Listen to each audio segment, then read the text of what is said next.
दोस्तों आज हम डिस्कस करेंगे फार्मास्यूटिक्स के कुछ सिलेक्टेड क्वेश्चंस के बारे में। पहला क्वेश्चन है हमारा, दोस्तों ये क्वेश्चन इनकॉम्पेटिबिलिटी से लिया गया है। ठीक है, जो ड्रग इनकॉम्पेटिबिलिटी होती है उससे ये क्वेश्चन है। क्वेश्चन कह रहा है a preparation containing sodium salicylate and lemon syrup. यहाँ पर एक प्रिपरेशन है जो कंटेन कर रही है सोडियम सैलिसिलेट और लेमन सिरप को। ठीक है, अब आपको बताना है कि इसके रिस्पेक्ट में कौन सा ऑप्शन आपका करेक्ट है। आपका पहला ऑप्शन है leads to incompatibility which give dye coloured solution. दूसरा है is an example of physical incompatibility. तीसरा ऑप्शन है is incompatible due to citric acid present in lemon. और चौथा ऑप्शन है does not involve any incompatibility. ठीक है, तो इसका करेक्ट ऑप्शन है सी, जो कि है is incompatible due to citric acid present in lemon. देखिए लेमन में सिट्रिक एसिड प्रेजेंट होता है। अब यहाँ पर जो सोडियम सैलिसिलेट है ये सिट्रिक एसिड के साथ रिएक्शन करके सोडियम सिट्रेट बना लेता है, जो कि प्रेसिपिटेट आउट हो जाता है। ठीक है, तो ये एक तरह की केमिकल इनकॉम्पेटिबिलिटी है। ठीक है, ये बहुत ही इंपॉर्टेंट क्वेश्चन है, आप इसको थोड़ा सा ध्यान से समझिएगा और इसे याद रखिएगा। अगला क्वेश्चन है हमारा, the scarlet fever is caused by. Question ये कह रहा है कि स्केरलेट फीवर जो होता है ये किसके द्वारा कॉज किया जाता है। ठीक है, पहला ऑप्शन है आपका ट्रिपोनेमा पैलेडियम, तो इसके द्वारा तो सिफिलिस कॉज की जाती है, तो ये गलत है। दूसरा है के निमोनी, ये होगा नहीं। तीसरा ऑप्शन है स्ट्रेप्टोकोकस पायरोजेंस। ठीक है, और चौथा ऑप्शन है नन ऑफ द एबव, तो आपका करेक्ट ऑप्शन है सी, जो कि है स्ट्रेप्टोकोकस पायरोजेंस। आप ऐसे ही इस क्वेश्चन को गेस कर सकते हैं। कैसे? देखिए पायरोजेंस वो पार्टिकल्स होते हैं जो कि हमारी बॉडी टेम्परेचर को एलिवेट करते हैं। ठीक है, तो आप इसको ऐसे ही गेस कर सकते हैं। अगला क्वेश्चन है हमारा, जिलेटिन इज ए। क्वेश्चन कह रहा है कि जिलेटिन क्या है। ठीक है, पहला ऑप्शन है आपका कार्बोहाइड्रेट, दूसरा ऑप्शन है प्रोटीन, तीसरा ऑप्शन है फैट और चौथा ऑप्शन है एल्कलॉइड। तो आपका करेक्ट ऑप्शन है यहाँ पर बी, जो कि है प्रोटीन। ठीक है, जो जिलेटिन हमारा होता है ये partial hydrolysis of connective tissue, जो हमारे लिगामेंट्स होते हैं, बोन्स होती हैं, उनकी पार्शियल हाइड्रोलिसिस से हमें प्राप्त होता है और ये प्रोटीन इन नेचर होता है। ठीक है, अगला क्वेश्चन है हमारा, sodium bicarbonate tartaric acid sodium potassium tartrate when this powder is added to a glass of water. Question ये कह रहा है आपसे कि सोडियम बाइकार्बोनेट टार्ट्रिक एसिड और सोडियम पोटेशियम टार्ट्रेट के ये तीन पाउडर हैं आपके पास। अगर इस पाउडर को आप किसी पानी से भरे हुए गिलास में डालें तो क्या होगा? पहला ऑप्शन है आपका इट डज नॉट डिजॉल्व, ये डिजॉल्व नहीं होगा। दूसरा ऑप्शन है it dissolves and change to brown colour, ये ब्राउन कलर में चेंज हो जाएगा। तीसरा ऑप्शन है it dissolves and become hot, ये डिजॉल्व तो होगा लेकिन गर्म हो जाएगा। चौथा ऑप्शन है it dissolves and carbon dioxide is released. तो इसका करेक्ट ऑप्शन है डी, जो कि है इट डिजॉल्व, ये डिजॉल्व तो होगा लेकिन कार्बन डाइऑक्साइड जो होगी वो रिलीज होगी in the form of water bubbles. ठीक है, वाटर बबल के रूप में कार्बन डाइऑक्साइड गैस हमारी निकलेगी। इसका बेस्ट एग्जांपल है आपका इनो। ठीक है, जब आप इनो को वाटर में मिक्स करते हैं तो वहां पर देखते हैं आपकी वाटर बबल्स जनरेट हो रहे हैं। ठीक है, तो वो हमारी कार्बन डाइऑक्साइड गैस रिलीज हो रही होती है। ये एग्जाम्पल है एक इफरवेसेंट सोल्यूशन का। ठीक है, अगला क्वेश्चन है हमारा, Paris food is synonyms for. Question ये कह रहा है कि पेरिस फूड किसका साइनोनिम्स है। पहला ऑप्शन है आपका सिरप ऑफ लेमन, दूसरा ऑप्शन है सिरप ऑफ लिक्विड ग्लूकोज, तीसरा ऑप्शन है compound syrup of ferrous phosphate, चौथा ऑप्शन है सिरप ऑफ शुगर। तो आपका करेक्ट ऑप्शन है सी, जो कि compound syrup of ferrous phosphate. ठीक है, अगला क्वेश्चन है आपका, which statement is not true for antigens. आपको यहां पर यह बताना है कि एंटीजन के रिस्पेक्ट में कौन सा ऑप्शन आपका गलत है। ठीक है, पहला ऑप्शन है आपका they contain substance antagonistic to bacteria और देयर टॉक्सिन। दूसरा ऑप्शन है आपका the immunity produce is active. और तीसरा ऑप्शन है आपका use to produce immunity to counteract the possible invasion by bacteria. चौथा ऑप्शन है the antibodies produce remain for a long time.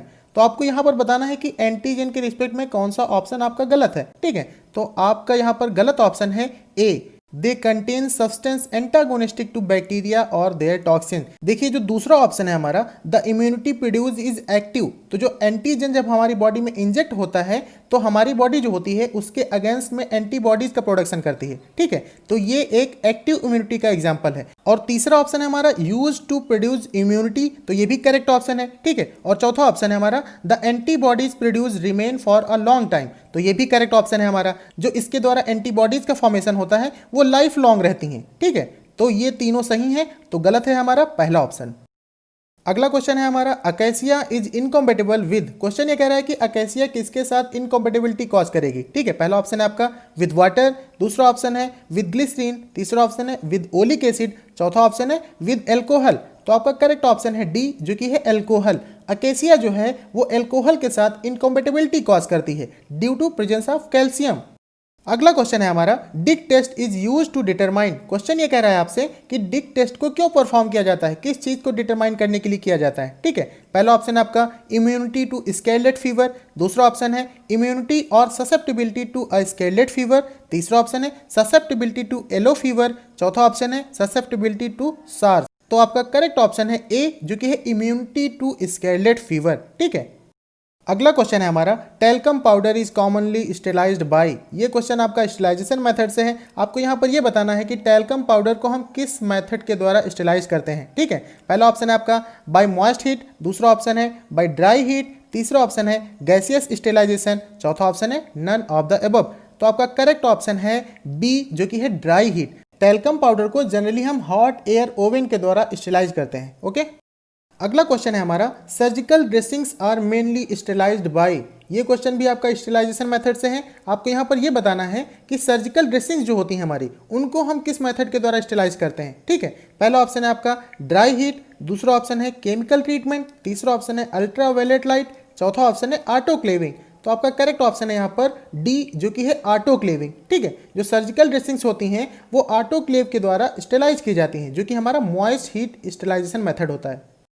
अगला क्वेश्चन है आपका, emulsion made with tweens are. Question यहाँ पर ये कह रहा है आपसे कि जो ट्विन्स इमल्सीफाइंग एजेंट होते हैं हमारे, जैसे ट्विन 20, ट्विन 80, इनके द्वारा अगर इमल्सन को बनाया जाएगा तो वो कैसे इमल्सन मिलेंगे हमें। ठीक है, पहला ऑप्शन है आपका वाटर इन ऑयल टाइप, दूसरा ऑप्शन है ऑयल इन वाटर टाइप, तीसरा ऑप्शन है क्लियर, चौथा ऑप्शन है अनस्टेबल। ठीक है, तो दो तो ऐसे ही नहीं होने हमारे सी और डी, दो हैं हमारे ए और बी। इसमें से हमें यह बताना है कि किस तरह का इमल्सन होगा। ठीक है, तो आपका करेक्ट ऑप्शन है बी, जो कि है ऑयल इन वाटर टाइप। देखिए, जो ट्विन्स होते हैं हमारे, ये हमेशा ऑयल इन वाटर टाइप के इमल्सन ही बनाएंगे because of their water solubility. ठीक है, अगला क्वेश्चन है हमारा, the powder grade 10/44 belongs to. यहाँ पर आपसे क्वेश्चन पूछ रहा है कि अगर हम पाउडर को 10/44 सीव नंबर से पास किए हैं तो हमें कैसा पाउडर मिलेगा। ठीक है, पहला ऑप्शन है आपका कोर्स पाउडर, दूसरा ऑप्शन है मॉडरेटली कोर्स पाउडर, तीसरा ऑप्शन है मॉडरेटली फाइन पाउडर और चौथा ऑप्शन है फाइन पाउडर। तो आपका करेक्ट ऑप्शन है ए, जो कि है कोर्स पाउडर।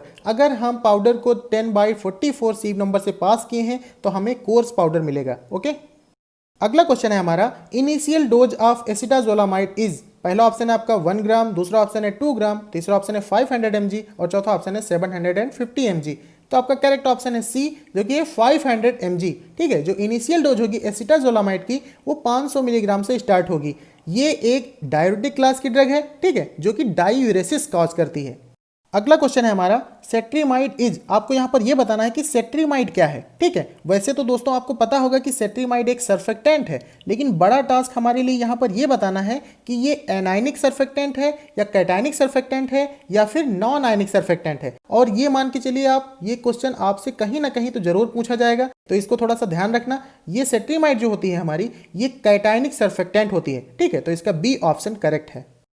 अगला क्वेश्चन है हमारा, cellulose acetate पैथलेट is a. Question आपसे ये पूछ रहा है कि सेलुलोज एसीटेट पैथलेट क्या है। ठीक है, पहला ऑप्शन है आपका नॉन इंटेरिक फिल्म फार्मर, दूसरा ऑप्शन है इंटेरिक फिल्म फार्मर, तीसरा ऑप्शन है enteric and non enteric film farmer, चौथा ऑप्शन है not a film farming material. तो चौथा ऑप्शन तो आपका वैसे भी गलत है। ठीक है, अब बचे हमारे तीन, तो इसमें से करेक्ट ऑप्शन है हमारा enteric film former. That means B option आपका यहाँ पर करेक्ट है। अगला क्वेश्चन है आपका, penicillin in dry forms is obtained by process of. दोस्तों ये क्वेश्चन बहुत ही इंपॉर्टेंट क्वेश्चन है। यहाँ पर आपको ये बताना है कि पेनिसिलिन की ड्राई फॉर्म को हम किस ड्राइंग मेथड के द्वारा ऑब्टेन करते हैं। ठीक है, पहला ऑप्शन है आपका इवापोरेशन एट लो टेम्परेचर, दूसरा ऑप्शन है ड्राइंग एट 60 डिग्री टेम्परेचर, तीसरा ऑप्शन है आपका फ्रीज ड्राइंग, चौथा ऑप्शन है वैक्यूम ड्राइंग। तो आपका करेक्ट ऑप्शन है फ्रीज ड्राइंग। जो पेनिसिलिन की ड्राई फॉर्म होती है वो हम ऑब्टेन करते हैं by the freeze drying method. ठीक है, अगला क्वेश्चन है हमारा, the major difference between an ointment and paste is. दोस्तों ये बहुत ही इंपॉर्टेंट क्वेश्चन है। शायद ही कोई ऐसा इंटरव्यू हो आपसे जो ये क्वेश्चन ना पूछा जाए, अदरवाइज ये सभी इंटरव्यूअर ये क्वेश्चन जरूर पूछते हैं। ठीक है, यहाँ पर आपको बताना है कि क्या डिफरेंस होता है between the ointment and paste. ठीक है, मेजर डिफरेंस आपको बताना है। पहला ऑप्शन है आपका paste are semi solid whereas ointment are semi solid. तो ये तो एक सिमिलरिटी है। ठीक है, तो ये नहीं हो सकता आपका। दूसरा ऑप्शन है paste contain more amount of finely divided solid than ointments. ये ऑप्शन कह रहा है आपसे कि जो पेस्ट होते हैं वो ज़्यादा अमाउंट कंटेन करते हैं finely divide solid than the ointments. तो यही आपका करेक्ट ऑप्शन है और ये एक मेजर डिफरेंस है between the ointment and paste. ठीक है, तो आपको ये क्वेश्चन बिल्कुल याद रखना है। ओके, अगला क्वेश्चन है हमारा, the disadvantage of water as solvent is. Question ये कह रहा है कि वाटर को एज अ सॉल्वेंट यूज करने का सबसे बड़ा डिसएडवांटेज क्या है। ठीक है, पहला ऑप्शन है आपका वाइड सॉल्वेंट रिएक्शन, दूसरा ऑप्शन है नॉन सिलेक्टिव, तीसरा ऑप्शन है प्रमोट हाइड्रोलिटिक रिएक्शन, चौथा ऑप्शन है बोथ बी एंड सी। तो यहां पर आपका करेक्ट ऑप्शन है डी, जो कि है बोथ बी एंड सी। अगला क्वेश्चन है हमारा, shark liver oil is dispensed in.